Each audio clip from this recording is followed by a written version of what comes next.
Welcome to the News Channel. Today we have the latest news on Russia-Ukraine war. Sucesivas explosiones conmocionan a Rusia. El impacto de las explosiones aún no ha terminado. Putin no regresó tras las explosiones en el Palacio del Kremlin. ¿Cuándo volverá Putin al palacio? Se cree que Putin participará en las manifestaciones que tendrán lugar en la Plaza Roja el martes. ¿Volverá Zelensky de Europa con las manos vacías? ¿A qué se deben las explosiones en las ciudades de Crimea, Kuban y Briansk? ¿Qué país se beneficia de las explosiones? ¿Qué habló el presidente finlandés Niinisto con Zelensky? A todo esto responderé y mucho más. Simultáneamente, se sucedieron las noticias de explosiones en las ciudades de Crimea, Kuban y Briansk. Aunque las autoridades rusas explicaron los incidentes como incendios, se cree que son represalias del ejército ucraniano. El presidente ucraniano, Volodymyr Zelensky, que se reunió con el presidente finlandés, Sauli Niinisto, en Helsinki, capital de Finlandia, declaró: "Hemos hablado de medidas concretas que podrían incluir a Ucrania en la OTAN". Volodymyr Zelensky dio la fecha para la tan esperada contraoperación en la rueda de prensa. Llamaron la atención las declaraciones de Volodymyr Zelensky de que «estoy seguro de que Occidente nos proporcionará apoyo con aviones de combate modernos tras estos pasos». Se anunció que el líder ucraniano Volodymyr Zelensky no regresará directamente a Ucrania tras sus contactos. Sin embargo, podemos ver que todo puede cambiar en cualquier momento al no dar detalles sobre su programa. Sabemos que Volodymyr Zelensky estará en Alemania los días 13 y 14 de mayo y establecerá contactos con las autoridades alemanas.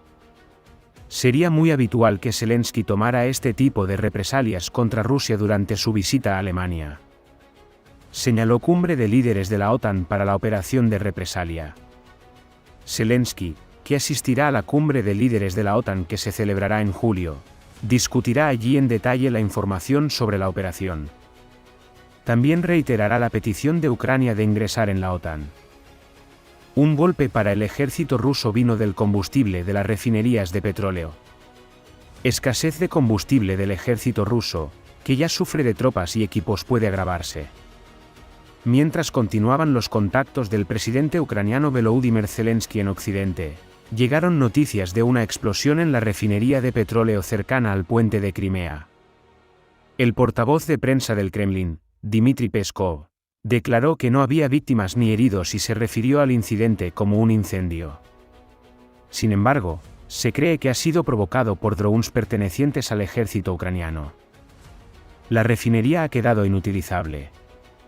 Sin embargo, la administración de Kiev guarda silencio. Putin no ha regresado al Kremlin y sigue manteniendo su silencio. Al darse cuenta de que no podía seguir avanzando en territorio ucraniano, el presidente ruso Vladimir Putin dio órdenes de cavar trincheras en el frente oriental. Putin, que trata de impedir la contraoperación ucraniana, no ha logrado aún avanzar seriamente. Ucrania sigue golpeando los convoys logísticos del ejército ruso para una operación a gran escala. El objetivo de Volodymyr Zelensky es reducir a cero la movilidad del ejército ruso antes de la operación.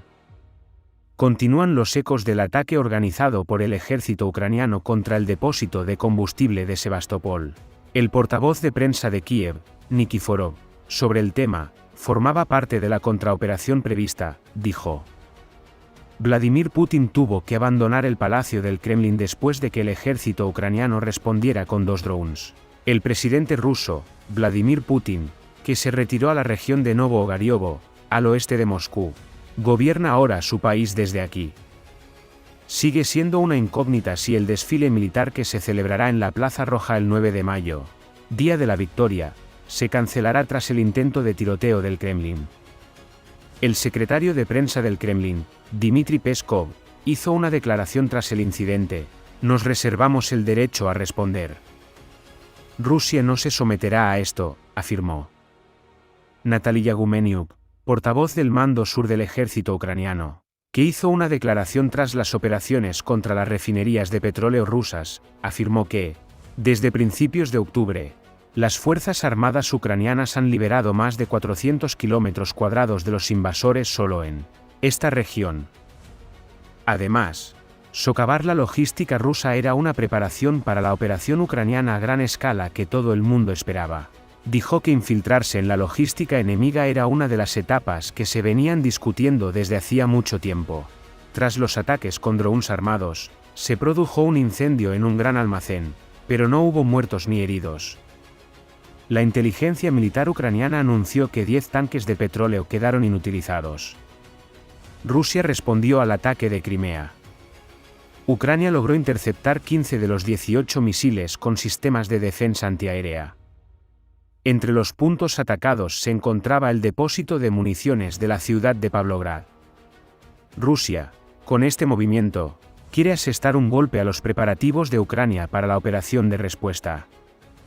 Ucrania lleva meses preparando una operación para liberar sus territorios ocupados por Rusia. La primera señal concreta de que la operación se acercaba llegó la semana pasada. Ucrania anunció que sus tropas habían liberado de los invasores la zona del río Dnieper controlada por Rusia, su paso por el óblast de Kherson.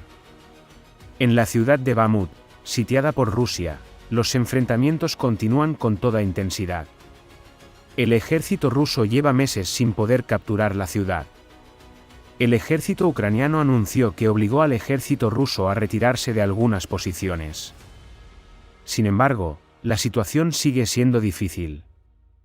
Yevgeny Prigozhin, el líder del grupo de mercenarios Wagner de Putin, que participó en el asedio de Bamut, admitió que sus pérdidas fueron más de 5 veces superiores debido a la falta de munición de artillería. El líder de los Wagner, Yevgeny Prigozhin, que escribió una carta al ministro de Defensa ruso, Sergei Shoigu, dijo: necesitamos reabastecimiento urgente de munición. Si la munición no llega, retiraré Wagner, dijo. Aún no se ha producido ninguna declaración del ministro de Defensa, Sergei Shoigu, que fue amenazado por Prigozhin, líder de Wagner. El funcionario estadounidense de la Casa Blanca John Kirby anunció que más de 20.000 soldados rusos han muerto, y más de 80.000 han resultado heridos en los últimos 5 meses en Bamut, en la región de Donetsk. La operación de invierno de Rusia es un contragolpe, dijo Kirby. Hay una declaración del comandante de las fuerzas terrestres ucranianas, el general Alexander Syrskyi, que dirigió la batalla en Bamut. Estamos destruyendo las mayores unidades del ejército ruso en Bamut, dijo Syrskyi.